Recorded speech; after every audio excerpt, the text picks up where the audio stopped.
de Corinthe. Il leur dit, je ne veux pas que vous soyez dans l'ignorance de ce que Dieu peut accomplir au milieu de vous. Et il parlait du don qui était dans leur vie. Donc, l'église de Corinthe, c'était une église spirituelle dont on parle, dans le sens de don spirituel. Donc, ils vivaient des grâces, des grandes grâces de la part du Seigneur. La main de l'Éternel avait visité cette église. Mais Paul leur parle, même que cette église était une église remplie de dons spirituels, mais c'était une église aussi désordonnée. Désordonnée, cela veut dire que ne vivait pas dans la discipline. C'était une église qui ne vivait pas dans la discipline. Et Paul est en train de leur parler, même que les grâces et les charismes qu'ils avaient, Paul est en train d'interpeller leur vie. Il est en train d'interpeller leur vie dans le Seigneur.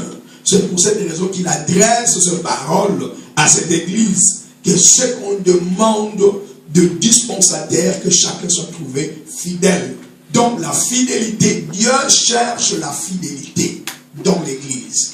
Dieu cherche la fidélité dans les enfants de Dieu. Nous devons être fidèles, parce que c'est la fidélité qui ouvre de grandes portes dans notre vie. Écoutez-moi, frères et sœurs, une personne fidèle est un meilleur cadeau que Dieu peut offrir à son église. Une personne fidèle est un cadeau que Dieu veut offrir à son église. Il est important, frère, de noter que la fidélité, Dieu le cherche. Dieu est en train de chercher des hommes fidèles partout dans le monde. Parce que quand il trouve là où se trouve la fidélité, Dieu pourra alors le prendre et pourra le utiliser pour sa gloire. La fidélité est quelque chose de très important. Frères et sœurs, dans le monde où nous sommes en train de vivre, les caractères de fidélité sont très rares. Amen. Pourquoi? Parce que des gens changent de parole d'ici. Aujourd'hui, ils disent d'autres choses et d'autres disent d'autres choses. Alléluia. Amen. Mais Dieu veut que nous soyons fidèles. Quand on parle de la fidélité, c'est que nous respectons nos paroles. Dis Amen. Quand je dis je ferai ceci, donc je ferai ça. Je ne serai pas le contraire. Ouais. Et nous voyons que même dans l'église du Seigneur, beaucoup viennent à l'église et disent, oh, le Seigneur m'a appelé ici, le Seigneur m'a appelé dans cette maison, mais après seulement quelques jours, il change de mot. Il dit Amen. Il va à une autre église et il s'en va dans l'autre église. Oh, il change de mot pourquoi ils ne sont pas fidèles. Il est important, frère, pour connaître la grandeur d'un homme, vous devez comprendre la fidélité qui se trouve dans sa vie. Amen. Fidélité. Il doit être fidèle. Fidèle de tes paroles. Fidèle de tout ce que tu fais. De tout ce que tu fais, tu dois faire de ton mieux de l'accomplir. Car on va te valoir à travers tes paroles. Tes paroles sont très importantes. Tu ne pourras pas dire une autre chose demain et tu changes une autre chose hier. Ta vie ne sera pas une vie de fidélité. Il est important que nous soyons fidèles. Et même aujourd'hui, le mariage même souffre à cause de l'infidélité. Dis Amen. Des gens qui disent d'autres choses et après, ils changent. Même devant Dieu et devant les hommes. Des gens qui se tiennent et qui se disent nous aimerons pour la vie. Dis Amen. Amen. Et après, quelques jours après, les choses changent. Et la personne commence à faire d'autres choses. Oh non, je n'ai pas vraiment su. Mais tu ne devais pas te joindre à cet homme, à cette femme. Ou peut-être de faire un vœu. Dis Amen. Amen. La Bible nous dit, ne fais pas un vœu si tu ne connais pas que tu ne peux pas l'accomplir. Donc c'est important. Et avant de faire un vœu, vous devez commencer à penser ce vœu que vous avez avant de le faire. C'est vraiment important. Et Dieu rend coupable à la personne qui prend un vœu et ne la respecte pas. Dis Amen. Il rend coupable. Donc c'est important que nous puissions valoriser nos vœux, ce que nous faisons à l'Éternel. Dis Amen. Gloire au Seigneur. Des fois les paroles sont moins chères. Vous savez cela? Les Anglais disent words are cheap. That means that. Cela veut dire que tu paies, c'est comme, c'est moins cher. Et c'est là que les gens disent beaucoup de choses de cela. Mais c'est important que nous respectons réellement nos vœux. ou nos paroles pour être des hommes fidèles. Écoutez-moi, frères et sœurs, aujourd'hui, le diable est en train de détruire l'Église à travers des hommes et des femmes infidèles ou déloyaux. Amen. Donc l'Église est en train d'être détruite à cause de ces hommes et des femmes qui sont infidèles. Il est important, frères et bien-aimés, de comprendre que l'ennemi nous attaque comme Église, non de l'extérieur, mais l'ennemi nous attaque dans l'intérieur. L'ennemi nous attaque non de l'extérieur, mais il nous attaque dans l'intérieur. Pourquoi l'ennemi nous attaque dans l'intérieur? Parce que l'ennemi connaît que l'extérieur n'aura pas de force dans l'Église. Mais c'est l'intérieur qui a la force de briser l'Église, d'amener de division dans l'Église, d'amener de difficultés dans l'Église. Pourquoi? Parce que ce sont des gens dits dedans. Dis Amen. Il est important, frère, aussi de noter, même dans la vie de Christ, celui qui avait livré Christ n'était pas en dehors des apôtres. Dis Amen. Il était parmi les apôtres, celui qu'on appelait Judas. Il était l'un des membres de l'apostolat de Christ. Il était membre du ministère de Christ sur la terre. Et parce qu'il était membre, alors il pouvait mieux comprendre Jésus. Dis Amen. Vous savez même que le jour quand les soldats romains sont venus arrêter le Seigneur, ils n'ont pas vraiment su qui était le Seigneur Jésus. Dis Amen. C'est pour cette raison qu'il devait avoir quelqu'un de l'intérieur pour leur dire, voici c'est celui-ci. La Bible nous dit clairement, quand les Romains sont venus pour arrêter le Seigneur, c'est que Judas avait fait, il est parti, il a baisé le Seigneur, n'est-ce pas? Mais ce jour. Donc cela seulement veut dire qu'il les a dit, mais celui-ci. Donc c'est de l'intérieur que l'ennemi commence à travailler. Et c'est de l'intérieur que la force de l'Église est diminuée. C'est là, il est important comme enfant de Dieu pour que nous puissions veiller de notre intérieur, dans notre intérieur de l'Église. Et l'Éternel nous a mis pour être comme des aides à nos frères. Ne soyons pas comme Caïn qui dira quand Abel est mort. Dieu lui demande où est ton frère. Il dit, mais est-ce que qui m'a donné la responsabilité de mon frère? Dis Amen. Mais toi tu as la responsabilité de ton frère. Donc quelque part, pour que nous puissions vivre une vie harmonieuse, bénie, changer, renouvelée, dans l'église du Seigneur, nous avons besoin que nous marchions ensemble dans l'esprit de l'unité et l'encouragement les uns envers les autres. Et le Seigneur va commencer alors en train de nous bénir. Et le Seigneur ainsi va protéger son église. Il va protéger son église.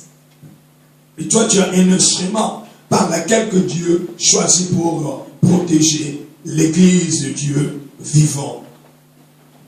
Je crois que, frères et sœurs, j'aimerais vous donner un exemple à tout prix sur, quand nous parlons de l'esprit de loyauté et l'esprit de déloyauté.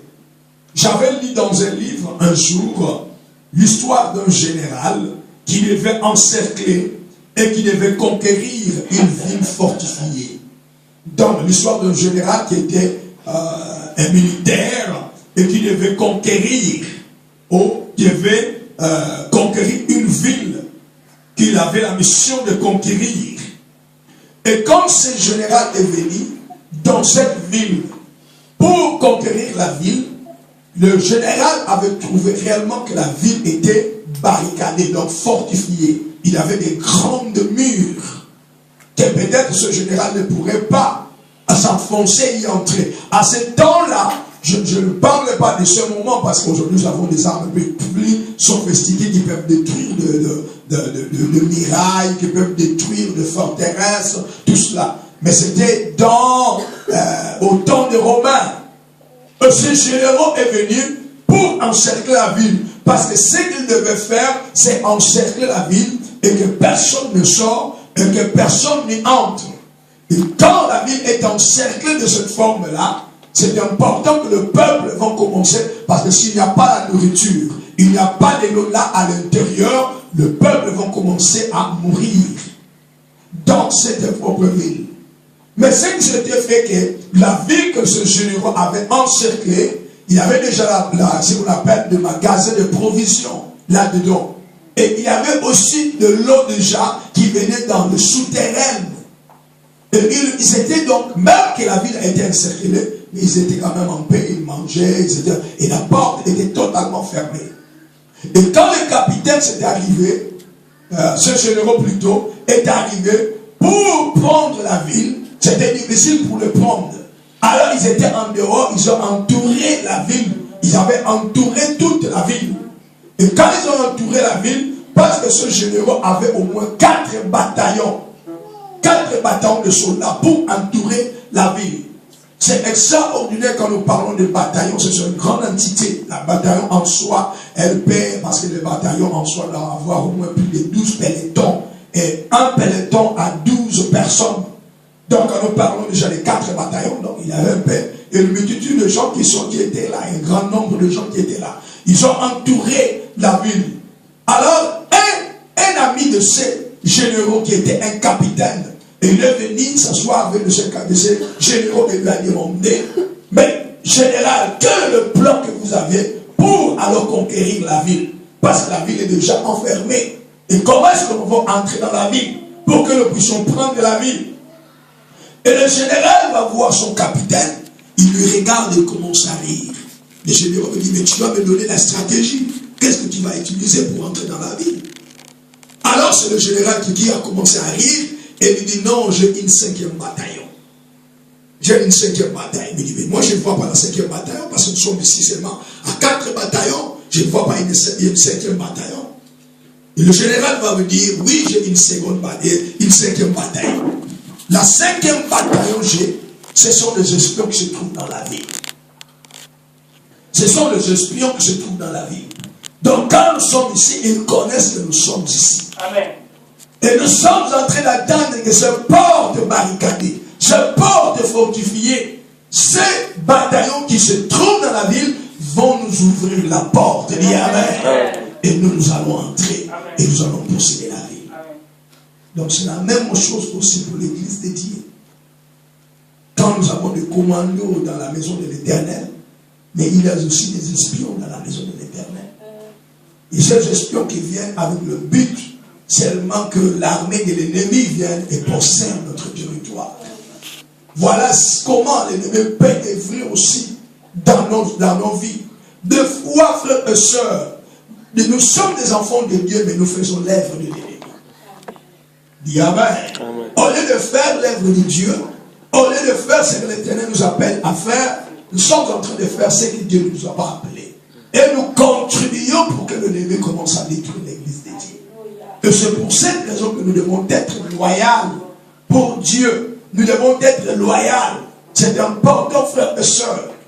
Écoutez-moi, il est important de comprendre même l'église. Pour que l'église grandisse, vous devez trouver des fidèles qui sont loyaux. Des fidèles qui sont fidèles à l'église. Des fidèles qui peuvent donner même leur vie pour Christ. Et dire Amen. Parce qu'ils sont fidèles à la raison de Christ. Ils sont fidèles à l'ordre du Seigneur. Ils sont fidèles à ce que le Seigneur leur dit. Écoutez mon frère, tu ne pourras pas payer un prix s'il n'y a pas de fidélité. La fidélité, c'est celle-là qui te donne la force d'accomplir ce que tu peux accomplir. Amen. Un homme fidèle est capable d'accomplir le destin dans sa vie. Amen. Mais un homme infidèle, il est difficile d'accomplir ce que l'Éternel lui appelle à accomplir. C'est pour cette raison, Paul avait compris cette réalité. Et il est en train de dire à l'église de Corinthe, on reste ce qu'on demande des dispensateurs, que chaque personne soit trouvée fidèle. Il doit être fidèle dans l'œuvre. Il doit être fidèle dans son appel. C'est que le Seigneur lui a appelé à faire. Écoutez mon frère, là où il n'y a pas la fidélité, il n'y aura pas l'obéissance. Dis Amen. Amen. Des gens qui sont infidèles, ils ne seront pas obéissants. Parce qu'ils sont infidèles à l'appel de Dieu dans leur vie. Écoutez-moi par exemple, j'aimerais te dire, par exemple aujourd'hui, nous allons parler par exemple du ministère. Le Seigneur peut t'appeler dans le ministère. Il peut t'appeler comme un pasteur. Tu peux t'appeler comme un évangéliste, un apôtre, un prophète, un enseignant de la parole de Dieu. Mais une chose, Dieu, tu dois comprendre que tu travailles pour l'église. Et tu ne travailles pas seulement pour une église, parce que se trouve à Arlos. Dis Amen. Amen. Parce que l'église se trouve à Arlos. Je dis, oh, bon, ça va, c'est parce qu'il y a ça à Arlos. Je travaillerai là, le Seigneur. Mais si, par exemple, que Dieu t'a choisi, l'un de serments de serviteurs de Dieu, que je serai fidèle et j'irai partout où le Seigneur me dit d'aller. N'est-ce pas? Amen. Ça, c'est la fidélité. C'est ce qu'on appelle. C'est ce qu'on nous a appelé de cette manière-là. Dieu te dira peut-être sors d'ici, il va de l'autre côté, parce que là aussi il y a des brebis. Amen. Amen. Là aussi il y a des brebis qui doivent être gagnées pour le Seigneur. Et il peut seulement abandonner ce qu'il fait s'il y a la fidélité. À entendre la voix de Dieu, à comprendre que Dieu t'appelle, d'y aller. Il est vraiment important. C'est important et c'est important. Vous savez, aujourd'hui, beaucoup de gens ont des problèmes d'entendre la voix de Dieu parce qu'ils aiment ce qu'ils aiment. Il dit Amen. Amen. Ils aiment faire des choses dans des raisons de leur choix. Parce qu'ils aiment faire ces choses parce qu'ils les aiment. Mais Dieu t'a appelé pour que tu sois fidèle à ce qu'il t'a dit de faire. Je crois que nous, comme Africains, nous sommes bénéficiaires de la fidélité de missionnaires qui sont venus dans nos pays. Dis Amen. Nous sommes bénéficiaires de missionnaires qui sont venus dans nos pays. Ces missionnaires ont abandonné leur pays. Ils ont abandonné une vie qui était la meilleure pour eux. Mais ils ont pris le temps de venir en Afrique. Ils ne savaient même pas comment serait leur vie en Afrique. Mais ils ont payé le prix. Ils sont venus. Et plusieurs sont morts de maladies qui ne pouvaient pas mourir. Dis Amen. Mais ils sont morts par l'esprit de fidélité de nous amener l'évangile. Et l'évangile est venu à nos portes. Nous avons reçu par un prix payé par ces missionnaires. Et de la même manière, frères et sœurs, nous aussi, nous devons payer un prix pour que l'évangile arrive vers les autres. Amen. Amen. Ça, c'est notre responsabilité de payer un prix. Vous savez, là où on paye ce prix, le prix ne signifie pas seulement ta volonté d'aller. C'est l'une de nos conditions, c'est ta volonté d'aller. Mais le sacrifice aussi de tes biens. Dis Amen. Amen. Le sacrifice de tes biens, le sacrifice de ta santé, le sacrifice de toutes les choses pour obéir à l'ordre suprême. C'est que le Seigneur nous appelle. D'ailleurs, la Bible nous dit, quand on parle de Matthieu chapitre 28, quand Jésus commençait à dire à ses disciples, allez dans toutes les nations et faites de toutes les nations mes disciples. Ça, c'est un ordre. Ce n'est pas une opinion. Ce n'est pas une pensée. C'est un ordre que l'Éternel dit. Allez et faites de toutes les nations mes disciples. Écoutez ma frère, jusqu'ici encore, il y a des places, il y a des nations qui n'ont pas encore entendu sur Christ. Amen. Et ce qui est étonnant, c'est que nous les enfants de Dieu, nous tournoyons dans le même coin. Dis Amen. Amen. Mais il y a encore des autres qui n'ont pas encore entendu l'évangile de Christ. Ils ont besoin de l'évangile. Et quelqu'un doit y aller pour les annoncer l'évangile. La Bible nous dit, comment croiront-ils s'il n'y a pas quelqu'un qui les annonce? Dis Amen. Amen. Donc avant qu'ils reçoivent l'évangile, il doit y avoir quelqu'un qui les annonce, qui les apporte la bonne nouvelle. Et ce sont des gens fidèles qui vont apporter cette nouvelle vers eux. Et ces gens-là se répandiront. Dis Amen. Amen. Je vois que dernièrement, les chrétiens ont fait une étude minutieuse de l'évangélisation mondiale. L'évangélisation mondiale. Et ils sont en train de dire, quand ils voient le monde entier, il y a ce qu'on appelle, on a créé certaines zones. La zone qu'on appelle, on appelle 10 sur 40. La zone musulmane, on a intitulé 10 sur 40. Cela veut dire que dans cette zone, il y a beaucoup de gens qui n'ont pas encore le Seigneur. Donc ils croient à Mahomet. Mais nous croyons qu'il y a un seul Dieu. Dis Amen. Et celui qui a envoyé son fils, il s'appelle Jésus-Christ sur la terre. Le jeune homme est encore païen. Donc ils ne connaissent pas encore l'évangile que nous connaissons. Et le prédicateur, maintenant, sont en train de s'inquiéter pour ces gens qui peuvent être péris, parce qu'ils n'ont pas reçu l'évangile. Pourquoi ils n'ont pas reçu l'évangile? Pourquoi? Parce qu'il n'y a pas de gens qui les apportent l'évangile. Voyez, il n'y a pas de gens qui les apportent l'évangile.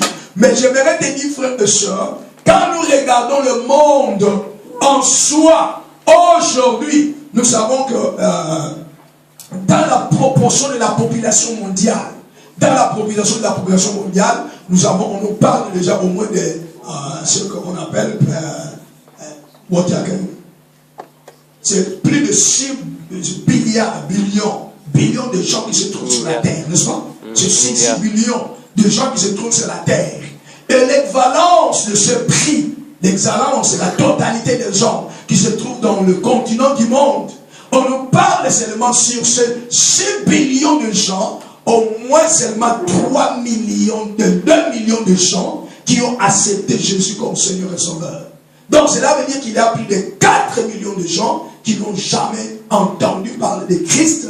Et ces 4 millions de gens ne connaissent pas encore le Seigneur. Et s'ils ne connaissent pas encore le Seigneur, nous devons comprendre que l'Église a une responsabilité. Dis Amen. Amen. Et c'est extraordinaire, frères et sœurs. Des fois, nous tournoyons dans des petites choses. Nous tournoyons dans des petites pensées. Et ne croyons pas que le monde est en train de mourir. Donc cela veut dire que ces gens-là ont besoin de l'évangile. Mais qui vont apporter le message de l'évangile vers ces gens? Ces gens ne pourront que recevoir le message de l'évangile à travers des hommes fidèles. Dis Amen. Des gens qui auront entendu la voix de Dieu et qui auront se déplacé de leur force, de leur bien pour aller prêcher l'évangile. Et cet évangile va parvenir à leur contrer à cause de quelqu'un qui est fidèle pour les apporter l'évangile. Écoutez, mon frère, Dieu veut faire de grandes choses à travers votre vie. Mais seulement que tu dois être fidèle. Parce que c'est ce que Dieu te demande. On te demande d'être fidèle. Si tu es indispensateur de l'évangile, tu dois être fidèle. Fidèle dans ta pensée, fidèle dans tes paroles, fidèle dans tes actions. Dis Amen. Amen. Tu dois être fidèle. Et c'est là que l'Éternel te demande d'être. Alléluia. Amen. Oh Jésus. Alors frères et sœurs, peut-être c'est un mot, vous êtes francophone, moi je suis anglophone. Peut-être c'est important de comprendre qu'est-ce qu'est alors la fidélité. Qu'est-ce que la fidélité? Qu'est-ce que la fidélité? La fidélité, c'est un esprit d'obéissance. Amen. C'est un esprit d'obéissance et de soumission à l'autorité établie. La Bible nous dit la soumission et l'obéissance et la soumission à l'autorité établie. Écoutez-moi, frères et sœurs, il y a des fois dans le temps où nous vivons, il y a certains mots qui ne sont pas à notre, ce qu'on appelle, à notre assiette de chaque jour. Quand nous parlons peut-être de l'obéissance, c'est un mot en Europe, c'est quelque chose déjà qui est obéissance. Imbécile. Amen. Amen. Et quand nous parlons alors de l'autre côté, soumise. Oh, ça c'est trop dur. Ici nous sommes égaux, n'est-ce pas? Hommes, femmes, égaux. Il n'y a pas de soumission. Mais même la Bible nous dit, soumettez-vous les uns les autres, n'est-ce pas? La Bible nous dit ça. Soumettez-nous, vous les uns les autres. Donc cela veut dire, pour mieux marcher d'ailleurs, on doit se soumettre les uns les autres. Donc cela veut dire, un jour c'est toi qui dis quelque chose et moi je réponds. J'obéis à ce que toi tu dis. Un autre jour, peut-être c'est toi qui vas dire quelque chose et moi j'obéis. Donc on se soumet les uns les autres. Même dans la maison de Dieu, nous devons nous soumettre les uns les autres. On nous dit, soumettez-vous les uns les autres par la crainte de l'Éternel. Amen. Donc on se soumet par la crainte de l'Éternel. Et aujourd'hui, même quand nous disons, quand la Bible est en train de dire, femmes, soyez soumises à vos maris. Oh, ça c'est, ça d'ailleurs, c'est là où commence la guerre dans la maison. Amen. La guerre commence là. Non. Je ne peux pas être soumise. Parce qu'on croit que quand nous parlons de la soumission, nous parlons de l'esclavage. Ce n'est pas ça que la Bible dit. Amen. La soumission ne veut pas dire être maltraité. Ce n'est pas ça. D'ailleurs, la Bible nous dit clairement, Marie, aimez votre femme. Et femmes, soyez soumises à vos mari. Donc cela veut dire que la soumission de la femme est compassée par l'amour du mari. Donc là où se trouve l'amour, la soumission ne dit rien. Dis amen. La soumission n'est qu'un problème là où il n'y a pas d'amour. Parce que là où il y a l'amour, il y aura toujours la soumission. C'est important qu'on se soumette l'un à l'autre. C'est pour cela que nous devons développer l'attitude de notre amour. C'est important pour que nous n'ayons pas de problèmes dans notre soumission. C'est important. Et c'est la raison pour laquelle que la loyauté, la fidélité, c'est un esprit. C'est un esprit. Je parle, c'est un esprit. Ce n'est pas un acte. C'est un esprit. Un esprit. Si quelqu'un sait que c'est un esprit, l'esprit doit être implanté dans la vie d'une personne. Écoutez-moi, frères et sœurs. Comme pécheurs que nous sommes premièrement déloyaux. Le péché en soi nous donne la nature de l'infidélité. Vous savez cela? C'est la nature. C'est pour cela, pour recevoir la fidélité, c'est une grâce que nous devons recevoir de la part de Dieu et de sa parole. C'est obéir à sa parole que cet esprit de fidélité commence à venir dans nos vies. Par de nature, comme nous sommes déloyaux. De nature. L'homme a été créé méchant. Dis amen. Amen. Le péché amène la méchanceté dans la vie de l'homme. Et c'est seulement par la liberté qui nous vient en Christ. Et c'est là qu'il nous donne ce qu'on appelle la soumission. La soumission et l'humilité devant Dieu et devant les hommes. Écoutez-moi, frère, nous n'avons pas de problème à nous soumettre à l'État. Pourquoi? Vous savez pourquoi? Nous n'avons pas de problème à nous soumettre à l'État. Parce que derrière l'État a une force, n'est-ce pas? Il a une force. L'État va te dire, tu payes des impôts, tu payes des impôts, tu dois te soumettre. Pourquoi? Parce que tu te dis toi-même, si je ne le paye pas, alors demain je risque des problèmes. N'est-ce pas? Et là tu n'as pas de problème, tu vas le faire. Mais quand on vient à l'église, est-ce que l'église va te mettre dans une prison? Non. L'église parlera seulement comme ça. Donc le leader parlera comme ça. Parce que ça c'est un problème maintenant de conscience. Dis amen. Amen. Que ta conscience soit affectée pour que tu entres dans la volonté de Dieu. Et c'est important, frère, que nous puissions découvrir qu'il est important que nous soyons fidèles. Dans tout ce que l'Éternel nous amène, nous devons être fidèles. Une église qui n'a pas l'esprit de fidélité ne pourra pas croître et ne pourra pas accomplir les destins par lesquels que le Seigneur les a implantés sur la terre. J'avais dit, je crois, la fois dernière, que toute église n'a pas la même vision. Amen.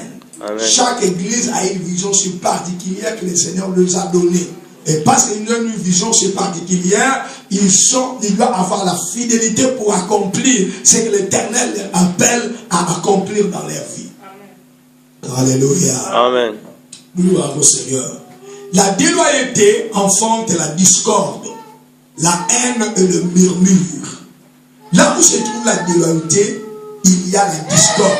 Quand nous parlons de discorde, c'est la manque d'unité. Il n'y aura pas l'unité. Et il y a la haine. Les gens vont commencer à saillir les uns les autres. Et il y aura des murmures. Des murmures, cela veut dire que les gens qui ne disent pas des choses haut. Amen. Amen. Ils ne disent que des choses dans des cachettes. Cachettes. Des choses qui sont cachées. Ouais. Ils ne viennent pas dans la lumière. D'ailleurs, le murmure se passe dans les ténèbres. Vous savez, c'est là. C'est dans les ténèbres où se passe le murmure. Mais c'est dans la lumière où se passe la vérité. La vérité est dans la lumière. Christ dira, je suis la lumière du monde. Une ville qui est située sur une montagne ne peut être cachée. Dis amen. Donc c'est important de comprendre que la vérité est la lumière de Dieu. Et les ténèbres, le murmure, c'est les ténèbres. Cela se manifeste dans les ténèbres. Vous voyez les gens chuchoter des choses qui ne disent pas très haut. Pourquoi? C'est dans les ténèbres qu'il est dit. Hein? Oh, la définition de la déloyauté. Je dis que la déloyauté, c'est un esprit d'obéissance et de soumission à l'autorité. Hein? La loyauté. Donc fidélité. Le même mot loyauté, c'est la même avec fidélité. C'est l'esprit d'obéissance et de soumission à l'autorité. Non, je ne parle pas de la déloyauté. La déloyauté est le contraire de la loyauté. Donc quand on parle, quand si nous voulons définir la déloyauté, c'est l'esprit d'insoumission. Amen. À l'autorité. Oui, je disais, la déloyauté enfante le discorde. Premièrement, le discorde. 2, haine. Et troisième, le murmure. Et je tentais de te parler comment se manifeste l'esprit de murmure. L'esprit de murmure se manifeste dans les ténèbres. Et l'esprit de la vérité se manifeste dans la lumière. C'est important de noter. Alors, la déloyauté est comme une fumée qui envahit la maison. La seule manière de s'en débarrasser, vous devez éteindre le feu. Dis amen. La déloyauté est comme une fumée qui envahit la maison. Et la seule manière de l'éteindre, il faut éteindre le feu. C'est pour cela que la Bible dit, vous chasserez celui qui murmure et le murmure cesseront. Amen. Donc cela veut dire qu'il est important de comprendre et qu'on peut seulement arrêter le murmure. Vous devez arrêter le murmure, arrêter la source. Quand la source est arrêtée, alors le murmure sera arrêté. C'est très très important. Gloire au Seigneur. Si nous voulons bâtir une église, nous devons travailler dans l'amour et l'unité. On ne peut pas être unis si nous faisons semblant. Dis amen. Vous savez, il y a des gens qui font des choses mais qui font semblant. Ils sont là comme ils ne sont pas là. Ils font des choses mais comme ils ne font ça. C'est pas un esprit d'enfant de Dieu. Amen. Beaucoup de gens font des choses semblantes dans l'église. Vouloir aimer l'église. Les gens te voient que tu aimes l'église. Mais c'est semblant. Tu n'aimes pas l'église. Donc un enfant de Dieu véritable, il doit agir par son cœur. Dis amen. C'est par son cœur que tu agis. Donc cela veut dire, la Bible nous dit que votre oui soit oui et que votre non soit non. Donc cela veut dire sois clair. Qu'est-ce que tu veux? Qu'est-ce que toi tu veux? Si tu veux le oui, tu dis oui. Si tu veux non, dis non. Et personne ne t'accusera, dis amen. C'est toi qui as la décision. C'est toi qui prends la décision. Personne d'autre ne pourra s'entremêler dans votre décision. Mais sois vrai, tu parles la vérité. Et c'est vraiment très... D'ailleurs, comme la Bible nous dit, tu connaîtras la vérité et la vérité t'affranchira. Donc cela veut dire, quand tu parles de la vérité, tu as la paix dans ton cœur. Dis amen. Amen. Mais quand tu fais semblant, tu seras comme quelqu'un qui a des masques, n'est-ce pas? Qui a des masques. Alors que tu ressembles à d'autres choses. Et ce qui n'est pas bon, ce qui n'est pas intéressant. C'est important. Donc sois comme tu es et le Seigneur peut commencer à te bénir. C'est pour cette raison que Jésus dira dans Matthieu chapitre 12 verset 30, celui qui n'est pas avec moi est contre moi. Dis amen. Donc celui qui n'est pas avec moi, il est contre moi. C'est Jésus qui va dire ces choses à ses disciples. Il dit, tu n'es pas avec moi, donc tu es contre moi. Donc cela veut dire que si tu es avec moi, donc sois réellement avec moi. Dis amen. Au lieu que peut-être tu es avec moi, mais tu n'es pas vraiment avec moi. Et ce qui ne serait pas important. Et c'est pour cette raison que nous devons réellement marcher dans la vérité. Alors frères et sœurs, il est important de comprendre que nous devons nous débarrasser de ceux qui semblent de vivre dans la vie chrétienne. Il y a des gens aussi qui semblent vivre la vie chrétienne mais ne sont pas des chrétiens. Alors il est important de se débarrasser de ces gens-là qu'ils vivent par la vie chrétienne mais ils semblent vivre la vie chrétienne. Comment découvrir la loyauté ou l'infidélité? Il est important, frère, j'avais donné certains points importants pour découvrir comment découvrir la loyauté et la déloyauté. Comment découvrir la loyauté et la déloyauté. Pourquoi je vais donner ces points? Parce que tu dois te voir toi-même.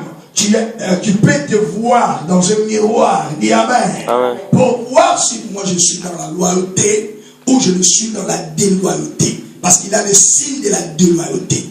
Et toi tu peux découvrir ces signes et comprendre par ces signes. Ah non, vraiment moi je suis loyal. Oh moi je suis infidèle. Je ne suis pas loyal, je suis déloyal. C'est important. Et de la même manière, non seulement que toi, c'est comme un thermomètre qui te dit ce que toi tu es. Si tu as la fidélité ou tu n'as pas la fidélité. Mais de l'autre côté, tu peux aussi alors voir ce qui t'entoure. Dis amen.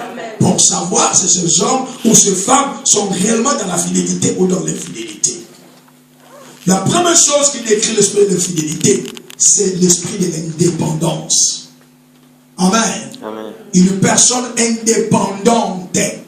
Donc cela veut dire, la personne qui est indépendante, cette étape, c'est une étape subtile, subtile de la déloyauté. Subtile veut dire que c'est difficile de découvrir. Une personne qui est indépendante, elle est totalement indépendante. Quand une personne fait partie d'un groupe ou d'un ministère, commence à avoir une attitude d'indépendance. Dis Amen. Quand nous parlons d'indépendance, cela veut dire que c'est être non dépendant des autres. Amen. Or que dans l'église du Seigneur, nous devons être dépendants des uns des autres. Nous devons être dépendants. Parce que l'église est aussi appelée la famille de Dieu. Amen. Nous sommes une famille. Et comme une famille, donc nous devons être dépendants. Donc cela veut dire que si par exemple la Bible dit, c'est comme le corps. Si tu as un corps, dans le corps il y a beaucoup de membres. Mais si un membre se réjouit, tout le corps se réjouit, n'est-ce pas? À cause de ce membre-là.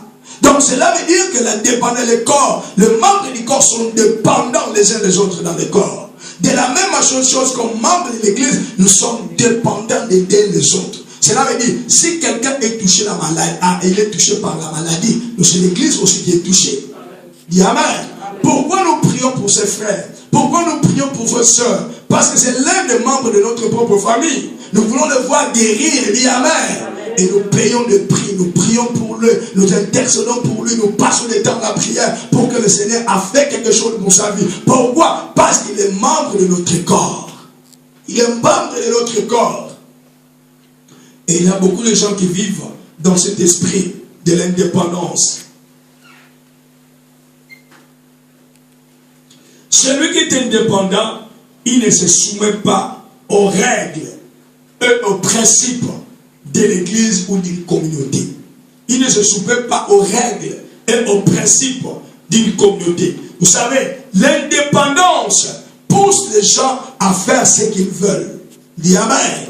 C'est comme nous dirons par exemple, le pasteur vient et dit, bon, écoutez-moi, tous les membres de l'église, le jeudi prochain, nous tous, nous allons prier et nous allons jeûner. Tout cela, il donne par exemple une annonce à tous les membres de l'église. Et d'autres, comme ils sont indépendants, ils ne feront pas ce que le pasteur fait. Et les autres diront, oh, le pasteur a dit jeudi, mais moi, je jeûne le mardi, je ne peux pas me jeûner le jeudi, parce que mardi, déjà, c'est mon jour. Dis Amen. Donc, c'est un esprit d'indépendance. Quelqu'un qui est indépendant. Donc, pour lui, il honore ce qu'il veut qu'il honore. Mais il ne veut pas honorer les directives qui lui sont transmises. Donc, lui, il veut toujours, il y a toujours des gens, même quand les leaders parlent, il veut toujours détourner les paroles du leader. Amen. Détourner les paroles du leader. Bon, il a dit ça, mais bon, ça va, papa, je vais faire ça. Mais ce n'est pas ça que le leader a dit. Quand le leader dit A, c'est A. Quand il dit B, c'est B. Et la personne qui est fidèle doit dire la même chose que le leader. Parce que c'est là l'esprit de la fidélité. Que d'autres qui disent, oh, il a dit A, mais oh, papa, moi je ne ferai pas ça. Je ne ferai pas ça, je ferai une autre chose. On te dit de venir à 12 h, toi tu viens à 13 h. Elle vient à ton heure. Et quand tu viens là-haut, papa, bon, vous voyez, j'avais Kalina Pongi, j'avais beaucoup de... Non. Donc cela veut dire que l'heure est là. Donc tu dois arriver à cette heure-là. Dis Amen. Vous savez à quel point les gens sont vraiment indisciplinés dans l'église. Je crois que nous, comme enfants de Dieu, nous travaillons dans des sociétés.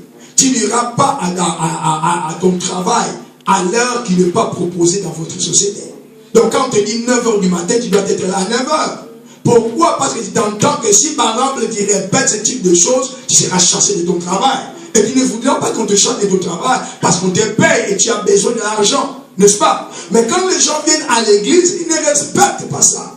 Et ils disent, oh papa, bon, c'est normal, c'est l'église. Donc, c'est seulement qu'il veut dire que dans l'église, on peut tout faire. Tout faire, tout c'est bon, ce n'est pas un problème, c'est l'église. Ce n'est pas un problème, c'est l'église. C'est l'église. Non, l'église de Dieu doit avoir l'ordre de Dieu.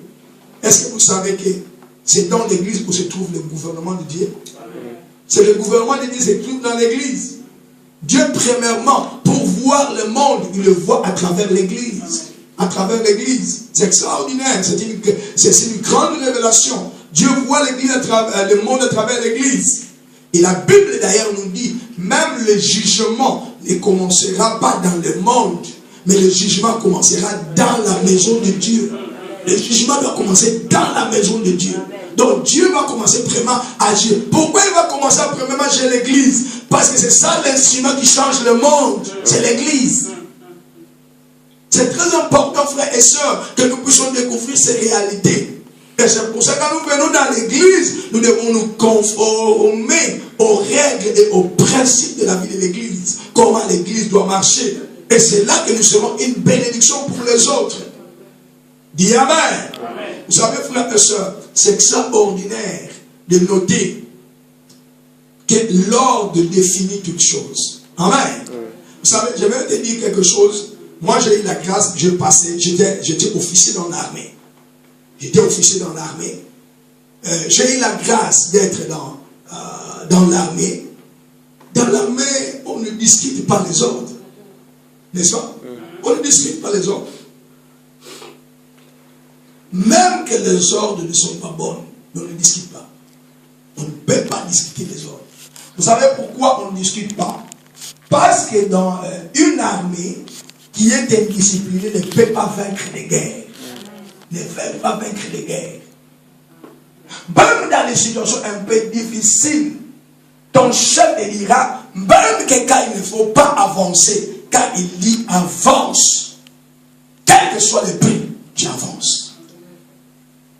Et le prix sera peut-être pourra être plus cher dans ta vie, peut-être payé dans ta vie. Mais quand il dit avance, on ne recule pas. Et d'ailleurs, il y a l'ordre, dans certains pays, il y a l'ordre. Quand le chef dit avance et toi tu recules, lui a l'autorité de te tuer.